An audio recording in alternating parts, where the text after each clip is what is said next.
Mis queridos amigos, buenos días. Se reúnen por la noche en lugares misteriosos. Sus seguidores encapuchados, apenas iluminados por antorchas, dejan escapar una nube de risas demoníacas mientras deciden el destino de todo el mundo. Estas son las sociedades secretas. Y espero en serio que no creas en todo este folclore, porque hoy no entraremos en ninguna conspiración, no es el estilo de la casa. Hoy vamos a hacer buena historia, porque si bien no hay ningún titiritero ni una gran conspiración a nivel mundial, las sociedades secretas sí que tienen importancia a nivel histórico, y existieron realmente. Bien, levantemos la tapa de los discretos masones, los misteriosos Illuminati, el loco Ku Klux Klan, los oscuros Skull and Bones, los esotéricos Rosacruces y los que han salido un poco más a la luz gracias a los videojuegos, la Sociedad de Asesinos. Un bonito programa sin secretos.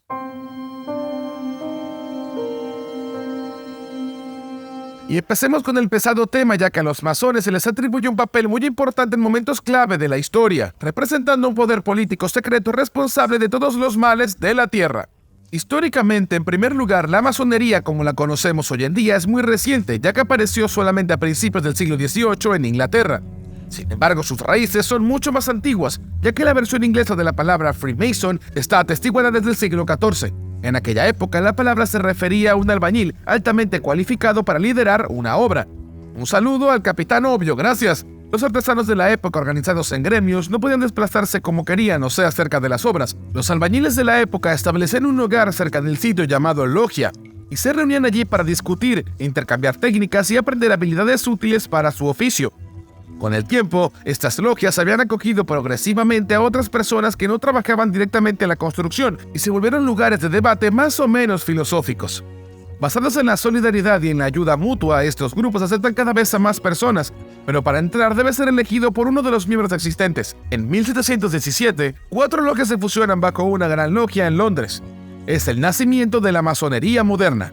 Después se crearon logias en todas las demás ciudades de Inglaterra, Francia, Europa e incluso en América.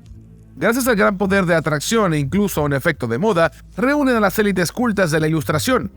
Por nombrar algunos, Voltaire, Casanova, el Marqués de Lafayette, Benjamin Franklin, Mozart y George Washington eran todos masones.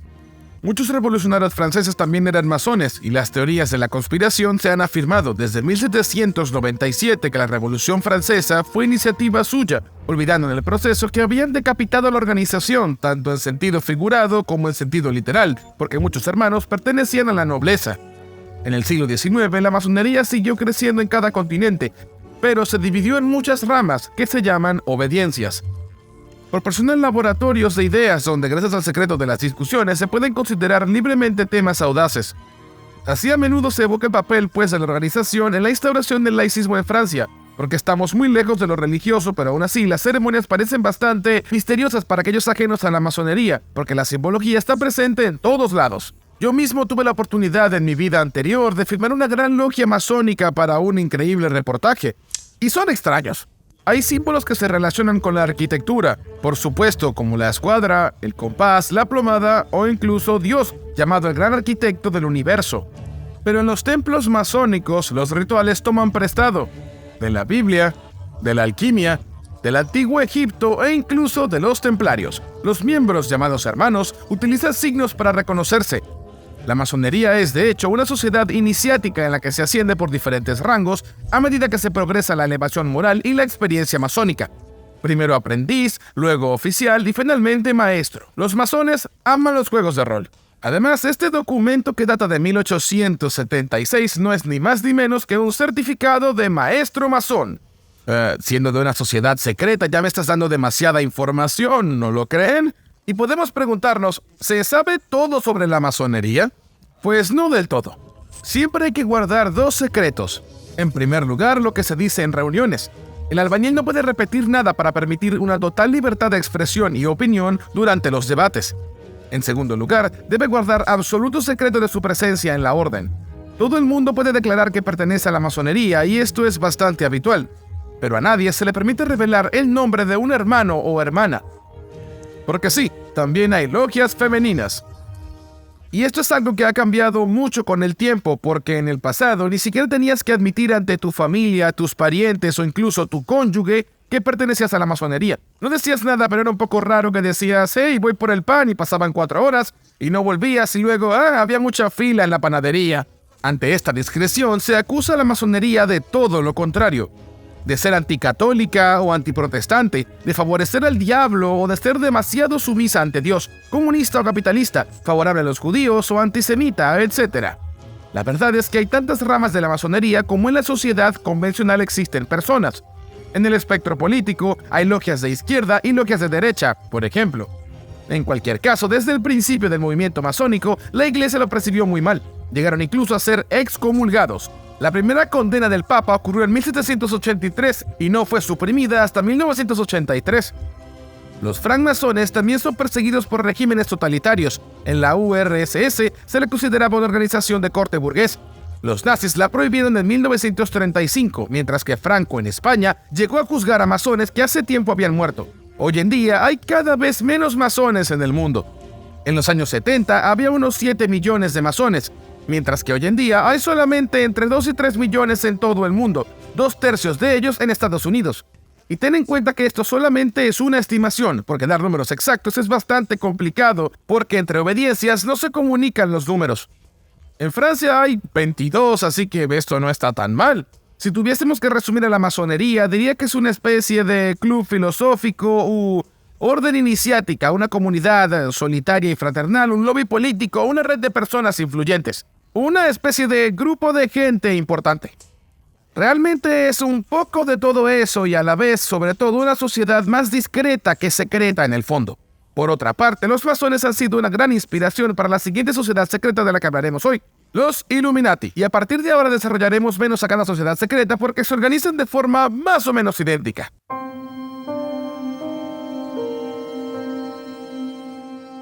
Los Illuminati toman su nombre del latín y se refiere a los iluminados, y no tiene nada que ver con ningún foco de luz, sino por lo que saben.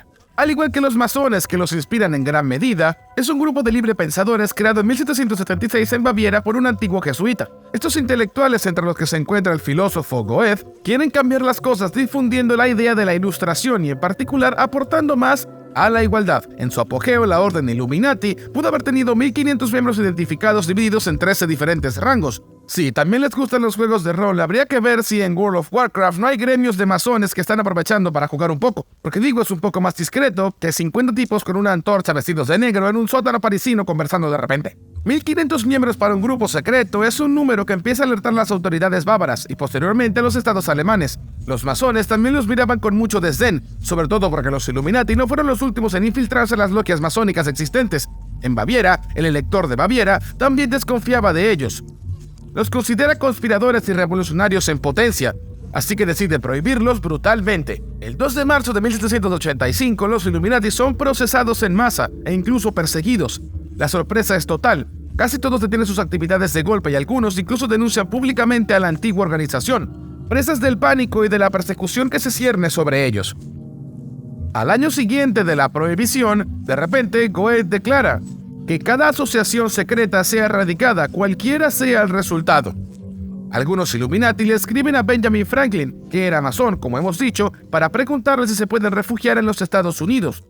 No sabemos cuál fue su respuesta, pero para algunos teóricos de la conspiración, imaginan que el grupo se instaló allí, influyendo en lo que hoy es la construcción del país y la actual política norteamericana. Sin creer en estos delirios, es innegable que históricamente las élites alemanas se dejaron seducir por este grupo y por este ambicioso proyecto de una reforma social propuesto por los Illuminati. Y es muy posible que se encuentren algunos miembros antiguos del club patrióticos que se crearon en Europa Central para apoyar a la Revolución Francesa. Y esta es sin duda la única influencia histórica que pudo ejercer esta efímera sociedad secreta. Les recuerdo que solamente duró 9 años, pero inspiró a increíbles escritores y novelistas como por ejemplo a Dan Brown. El Código Da Vinci es muy bueno, pero no me corresponde a mí juzgar eso.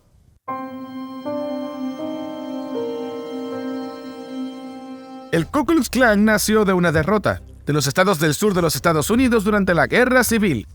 El 24 de diciembre de 1865, 6 veteranos del ejército confederado que estaban aburridos crean una asociación para rechazar la igualdad con los antiguos esclavos negros. El nombre es deliberadamente misterioso. Ku Klux vendría del griego kuklos, que indica círculo. y clan hace referencia al clan de Escocia, siendo los fundadores de origen escocés. Para mantener el misterio, se ocultan con sábanas que utilizan para cubrir también a sus caballos, sembrando el miedo en las poblaciones negras.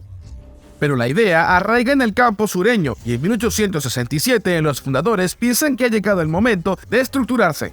En Nashville, Tennessee, se establecen los principios y un organigrama muy extravagante, inspirado en el mito del rey Arturo.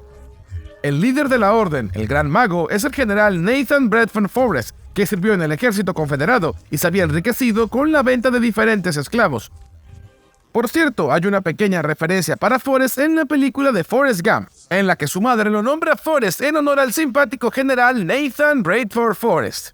Bueno, su madre también le dice que su nombre es para recordarle que, en parte, a veces, todo el mundo puede llegar a hacer cosas que no tienen ningún tipo de sentido, o que no están bien. Sí, bueno, por eso le pondré a mi hijo Adolf para darle una lección de moralidad, pero bueno, cada quien hace lo que quiere con sus hijos. Los miembros del clan están convencidos de que son parte de un imperio invisible, cuya misión es proteger la supremacía de la raza blanca en el sur de los Estados Unidos. Para ello, persiguen a los negros, pero también a sus cómplices, los partidarios de la igualdad como funcionarios del norte, por ejemplo. Emplean un abanico enorme de violencia. Insultos, amenazas, intimidaciones, vejaciones, humillaciones, incendios provocados y, por supuesto, asesinatos. Preocupados por esta violencia, los poderes políticos pasan de la organización a la acción, empujando al general Forrest a disolverla en 1869. En cualquier caso, en los estados del sur, el poder político, económico y mediático en la década de los 70 estaba en manos de los blancos. Y con las leyes de la segregación aprobadas a partir de este periodo, el clan victorioso de las ideas se vuelve completamente inútil y desaparece por completo, por primera vez. En 1906 se publica un libro de Thomas Dixon, El hombre del clan, que es adaptado al cine en 1915 con el título El nacimiento de una nación. La película fue un gran éxito y recibió mucho apoyo, incluido el del presidente estadounidense de la época, Woodrow Wilson. Recuerdo que de niño quise ser paleontólogo por casi 10 años después de ver Jurassic Park. Ahora entendemos por qué la película logró resurgir el movimiento del Ku Klux Klan por completo. Evidentemente, nunca se debe subestimar el poder mediático de algo tan grande como el cine. El clan renace con esta dinámica y amplía su lucha. Siempre va contra los negros, pero también contra la inmigración, los católicos, los comunistas, los judíos y, de paso, los homosexuales. En 1922, el nuevo mago imperial, un dentista de Texas de apellido Evans, convierte el clan en un negocio. Tienes que pagar tus cuotas, contratar al seguro del KKK e incluso comprar tu traje oficial, con capucha incluida, para la organización. A partir de entonces, el clan se convirtió en un verdadero éxito ante el público, sobre todo en ciudades pequeñas y en la pequeña América rural. De 10.000 miembros en 1920, el Ku Klux Klan alcanzó los 5 millones en 1925. Esto es enorme y yo mismo antes de hacer este episodio no tenía ni idea de que hubiese tanta gente del Ku Klux Klan en esa época. Eran un montón de personas. Las acciones del clan animan un poco las veladas de fines de semana, con quemas de cruces, desfiles, máscaras, iniciaciones e incluso barbacoas entre sus miembros. Es una especie de hermandad racista en la que uno se reconoce entre los miembros del clan mediante signos y códigos. En un bar del sur de Estados Unidos, para encontrar a un amigo del clan, basta con preguntar tranquilamente si conoces a un tal señor Ayak. Ayak quiere decir ¿eres del clan? Tienes que imaginarte que en los años 20, en algunos pueblos, casi toda la población blanca pertenecía al clan o simpatizaba directamente con ellos. Imaginen el horror para la población negra que residía en ese sitio. Si había violencia o asesinatos sobre uno de ellos, rara vez había una investigación, porque el policía local seguramente era miembro del clan. Estos millones de miembros también son muy influyentes, sobre todo en el sur, donde el clan había elegido como miembros a varios senadores y gobernadores. Pero si bien el poder de esta sociedad parece ilimitado, eso no es del todo cierto, ya que varios estados del norte hostiles ante el Ku Klux Klan aprobaron finalmente una ley que prohíbe llevar máscaras fuera de fiestas como el Mardi Gras y obligaron al clan a publicar una lista con sus miembros. Y claro, ser un racista anónimo está genial, pero ser racista ante los ojos de todo el mundo es un poco menos aceptable. De ahí el declive inexorable de esta organización. Después del 45, el Ku Klux Klan es solo una sombra de lo que fue, y ello a pesar de que en los años 60 y 70 vuelve a ser violento, con la quema de iglesias, casas e incluso asesinatos. Sigue dividiéndose, creando pequeñas estructuras cada vez más locales y sobre todo, cada vez más insignificantes. Hoy se calcula que apenas existen 10.000 adeptos que se reúnen en torno a diferentes agrupaciones de supremacía blanca.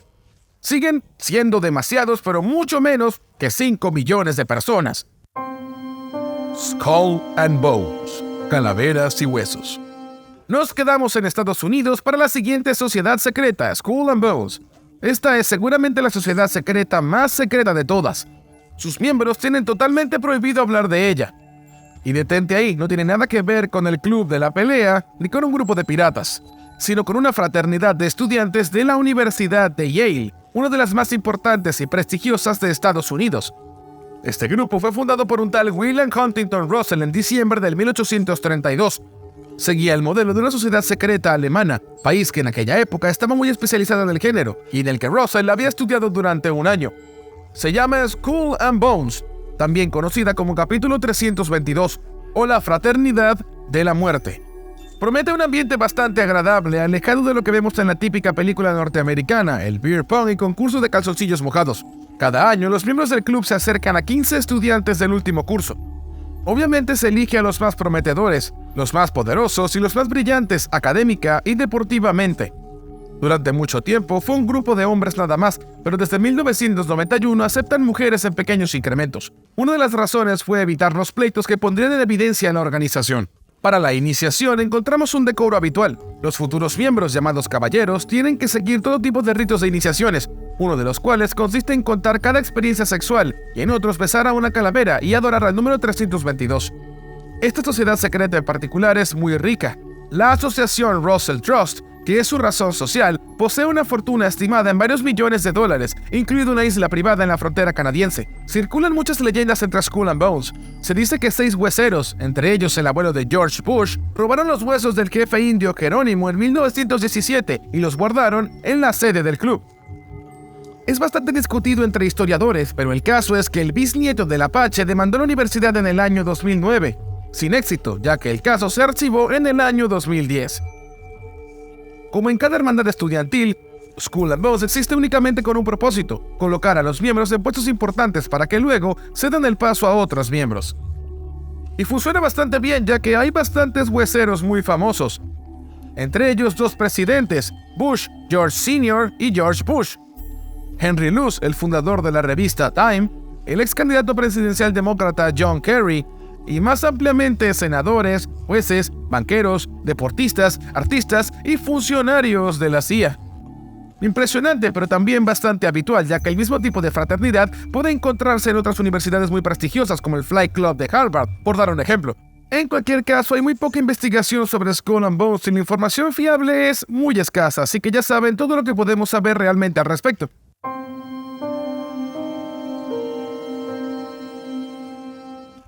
Igual de misteriosa, la Sociedad Rosacruz salió a la luz con una publicación en 1614 de 2 manifiestos anónimos de Alemania. El primero, titulado Fama Fraternitatis, es muy ambicioso. Se titula Reforma Universal y General del Mundo Entero y está dirigido a los dirigentes políticos y religiosos. Quiere cambiar el mundo de forma utópica e incluye en la obra otro texto de forma de novela iniciática, el Movimiento Rosacruz. Se dice que fue fundado por un caballero en el siglo XIV llamado Christian Rosenkreuz, de ahí el nombre Rosacruz. Se dice que este caballero vivió 106 años tras viajar a Oriente, donde conoció a sabios y fundó una nueva espiritualidad. Su tumba fue redescubierta en 1604, en la que se encontró un pequeño libro dorado que contenía sus enseñanzas. En 1615, un segundo texto y al año siguiente otro completaron la Biblia Rosacruz. Si se fijaron, utilicé mucho el tiempo en condicional porque para los historiadores, independientemente de cuál sea, estos textos son en gran medida legendarios. Christian Rosenkreuz nunca existió, y el movimiento realmente había nacido a partir de unos jóvenes luteranos de principios del siglo XVII que buscaban una reforma aún más radical que la reforma protestante. Era una utopía destinada a crear una religión que reconciliara al hombre, la ciencia y la naturaleza. Todo ello con una dosis saludable de alquimia, esoterismo y principios renacentistas. Este tipo de utopía no fue aislado y hubo otras en la Europa de la época. Las dimensiones misteriosas y proféticas de estos textos interesarán a muchos estudiosos de la época, dando lugar a muchas polémicas, primero en el mundo germánico y luego en toda Europa. Algunos creen que es una revelación, otros que es pura brujería. La Orden Rosacruz se crea a partir del siglo XVII y se le atribuyen orígenes muy lejanos, remontándose a filósofos griegos e incluso al antiguo Egipto. Naturalmente se establecen vínculos con la masonería, que considera a los Rosacruz como una inspiración. Actualmente las diferentes asociaciones esotéricas afirman ser parte de la tradición. El trasfondo filosófico, intelectual y espiritual del rosacrucismo es de dominio público. De hecho, ahora es como un software libre para grupos esotéricos.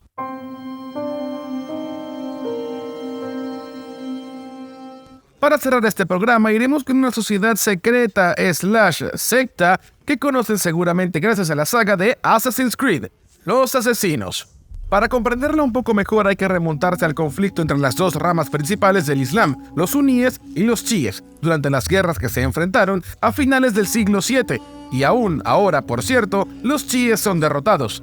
Sin embargo, resisten en algunas zonas y desarrollan su propia cultura y su propio clero. Pero la llegada de los turcos selyúcidas a partir de la década de 1050 cambia por completo la situación. Son suníes que pretenden que todos los musulmanes de Oriente Próximo vuelvan al sunismo. En Irán se desarrolla un foco de resistencia chií a partir de la década del 1090. A su cabeza está Hassan Saba. Se convirtió al ismalismo, una rama del chiismo, y tomó el control de una fortaleza persa de nombre Alamut, que significa el nido del águila, situada a unos 100 kilómetros al noroeste de Teherán, en el macizo de Alborz. Apodado el Viejo de las Montañas, Hassan Sabat fundó allí su secta y entrenó a combatientes para luchar primero contra los suníes abasíes y luego contra los turcos selyúcidas. El movimiento recibe el nombre de nizaríes o nizaritas y está muy estructurado, es eficiente y sus miembros tienen disciplina y obediencia total. Se les ha comparado en organización con los caballeros templarios, que también desatan pasiones en torno a un montón de historias legendarias. Tenemos un episodio pendiente sobre Arbil, la comandancia templaria más antigua de toda Francia y del proceso templario, para saber un poco más sobre esta pequeña digresión que ya existía. Pero por ahora, de vuelta con los asesinos. Una rama del movimiento se estableció en Siria en el siglo XII. Aunque cuenta con buenos combatientes, Hassan Sabat es consciente de la desigualdad de fuerza. Lejos de enloquecer, en lugar de apostar por batallas campales, prefiere asesinar a selectivos dirigentes suníes. Estos soldados de élite son llamados los feyadines, que se sacrifican. Una forma de actuar bastante revolucionaria para la época. El método es siempre el mismo. El combatiente se acerca sigilosamente a su objetivo, luego lo apuñala a plena luz del día, preferiblemente delante de una mezquita y a la hora de la oración para que hayan muchos testigos, y todo esto antes de morir él mismo durante este proceso. Sí, bueno, así no va el videojuego a menos que realmente seas muy malo jugándolo. Entre las muertes más famosas está la del sultán y la del visir de Bagdad, que conduce a una guerra de sucesión en el imperio. También podemos mencionar al gobernador de Mosul, al emir de Alepo y también a su hijo, a algunos cristianos cruzados, como Conrado de Montferrat, el rey de Jerusalén, o Raimundo II, el rey de Trípoli.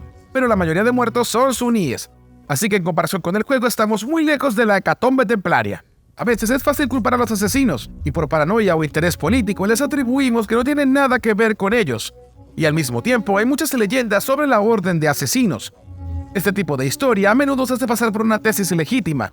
Se dice incluso que algunos, actuando por cuenta del rey Felipe Augusto, habrían considerado la posibilidad de ejecutar a Ricardo Corazón de León en Chinon en 1195. Las víctimas eran personalidades políticas, pero jamás civiles. Los nizaritas se impresionaron cada vez más por su fanatismo y devoción a su líder. Sin embargo, fracasaron en algunos objetivos, como Saladino, que evitó su puñal. Desde la fortaleza de la montaña, los asesinos resisten cada ataque en su contra, y a veces mediante acciones diplomáticas utilizan a provecho las divisiones de los musulmanes, pero también lo aceptan cuando hace falta para pagar tributo hospitalario a los diferentes cruzados. Su fin llegó en el siglo XIII con nuevos conquistadores, los mongoles, dirigidos por Genghis Khan en 1256. Estos asediaron la fortaleza de Maimundis, obligando al señor a someterse y abandonar la mayor parte de la fortaleza, su legendaria Alamut. Sus murallas son arrasadas y las bibliotecas, una de las más ricas de Oriente que contenían archivos de secta, se convierten en humo. La mayoría de asesinos es ejecutado y su última fortaleza es quemada en 1270. Los pocos supervivientes se exiliaron en Afganistán, Pakistán o en India. Pero queda una última cosa por explicar. ¿De dónde viene el nombre de asesino? Se dice que para motivarse para la batalla se drogaban con hachís, de allí su nombre, asesinos de Hashinchins. Intoxicados con hachís, el Viejo de la Montaña había creado un paraíso artificial en su ciudadela, un falso jardín y un harén de esclavas para motivar a sus tropas y mostrarles lo que se ofrecía tras su sacrificio y su muerte.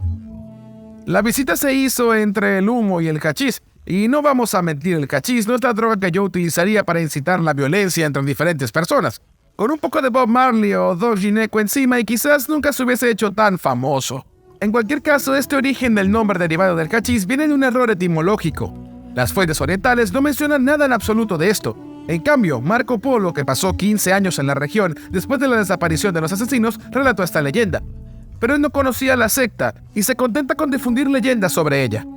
Contribuye en gran medida a alimentar el mito, que vuelve en el siglo XIX con el novelista austríaco Joseph von Hammer-Pürstal.